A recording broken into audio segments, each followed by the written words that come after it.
Hello friends, आप सुन रहे हैं कहानी वो हंसने लगी।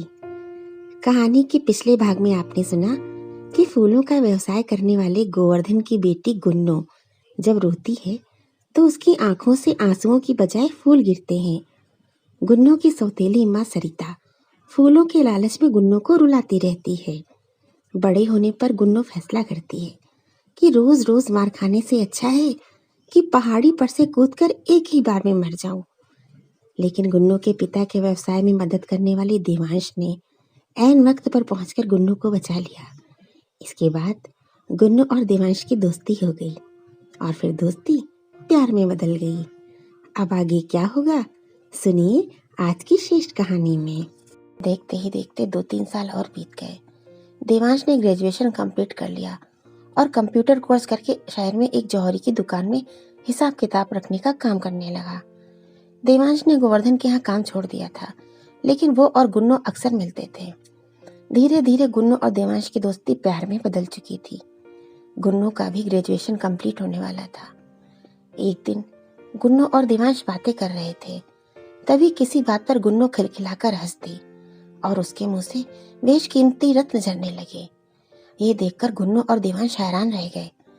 देवांश ने वो रत्न अपने जौहरी मालिक को दिखाए तो जौहरी मालिक ने कहा कि ये सब बहुत बहुमूल्य रत्न है।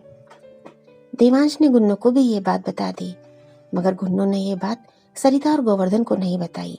उसने देवांश से कहा, तुम्हारे साथ होने पर मैं हंसती हूँ, इसलिए इन रत्नों पर तुम्हारा अधिकार है। अब तुम इन रत्नों से अपना व्यापार शुरू कर दो। गुन्नू के कहने पर देवांश ने जौहरी के यहाँ काम छोड़ दिया और अपना व्यापार शुरू कर दिया। एक दिन देवांश ने गोवर्धन से कहा कि मैं गुन्नू से शादी करना चाहता हूँ। गोवर्धन तो पहले ही गुन्नू की शादी कर देना चाहता था, मगर सरिता के लालच ने गुन्नू को आजीवन कुमारी अपने घर में रखने का इरादा कर लिया था, ताकि जिंदगी भर उसे फूल मिलते रहें। सरिता के कहने पर गोवर्धन ने देवांश को मना कर दिया, जबकि सरिता ने अपनी जुड़वा बेटियों निधि विधि की शादी खूब पैसे वाले लड़कों से कर दी थी।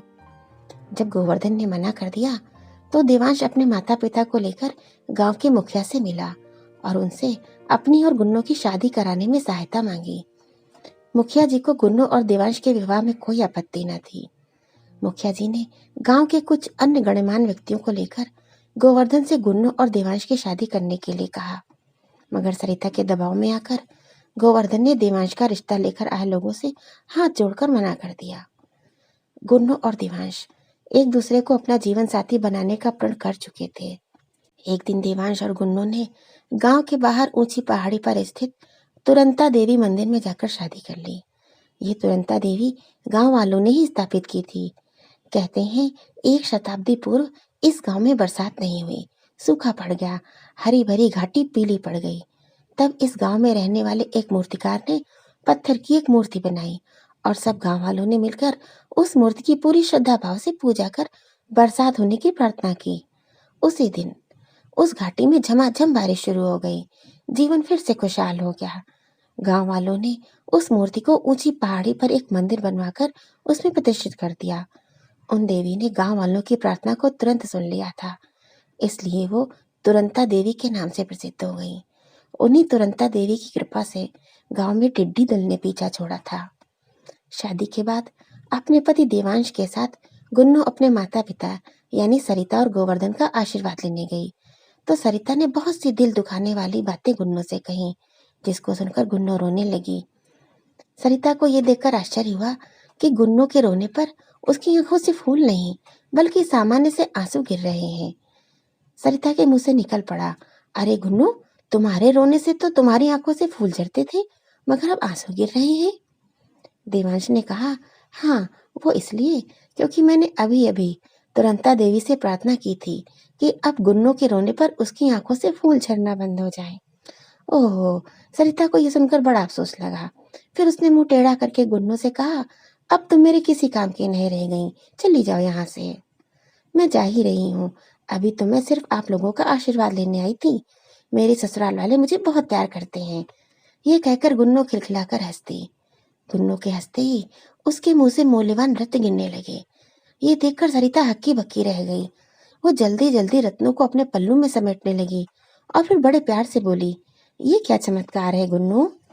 देवांश ने कहा, आपको पता नहीं था कि गुन्नू के रोने से तो फूल झड़ते हैं, मगर जब वह हंसती है तो उसके मुंह से रत्न झरते हैं। आप तो हमेशा गुन्नू को रुलाती ही रहीं, कभी उसे हंसाया होता तो आपके घर में रत्नों के अंबार लग गए होते। चालाक सरिता ने गुन्नू को प्यार से लगाकर मीठी बोली में कहा, मुझे माफ कर दो मेरी प्यारी बेटी गुन्नू, मैंने तुम्हें बहुत दुख दिए हैं। अब मैं तुम्हें हमेशा खुश रखूंगी। अब तुम दोनों यहीं इसी घर में रहो, कहीं और जाने की जरूरत नहीं है। गुन्नू और देवांश तुरंत समझ गए कि सरिता लालच वश ऐसा कह रही है। गुन्नू ने कहा, नहीं, अब मैं अपनी ससुराल जाऊंगी। गुन्नू अपनी ससुराल में हंसी खुशी रहने लगी। वहां वह जब भी खिलखिलाकर हंसती तो उसके मुंह से रत्न झरते थे, जिनसे देवांश का व्यापार खूब बड़ा हो गया था। एक दिन देवांश ने कहा, गुन्नू चलो तुम्हारे गांव चलते हैं। गुन्नू ने पूछा, क्यों? देवांश ने उत्तर दिया, यूं ही, बहुत दिन हो गए इसलिए। गुन्नू अपने गांव वापस आई। सब लोग गुन्नू को देखकर बहुत खुश हो गए। देवांश ने कहा, गुन्नू चलो तुरंता देवी के दर्शन करने चलते हैं।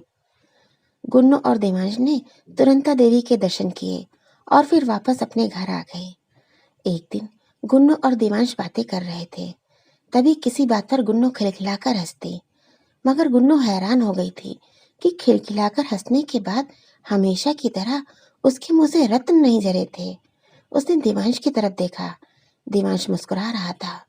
गुन्नू को याद आ गया कि रोने से फूल न झरने पर सरिता ने कहा था कि अब तुम मेरे किसी काम की नहीं रह गई हो।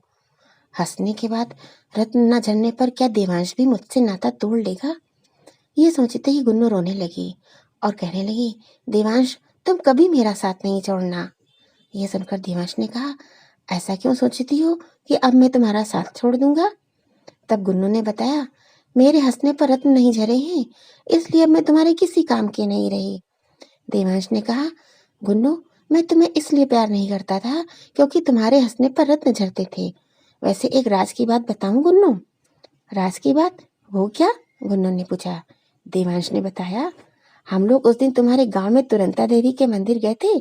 वहां मैंने मैया से प्रार्थना की थी कि तुम्हारे हंसने पर तुम्हारे मुंह से रत्न झरना बंद हो जाए, क्योंकि मुझे डर लगता था कि इस खासियत की वजह से तुम कहीं किसी मुसीबत में न पड़ जाओ। ये सुनकर गुन्नू की आंखों में खुशी के आंसू आ गए कि देवांश लालची नहीं है और उसे सच्चा प्यार करता है। Thank you.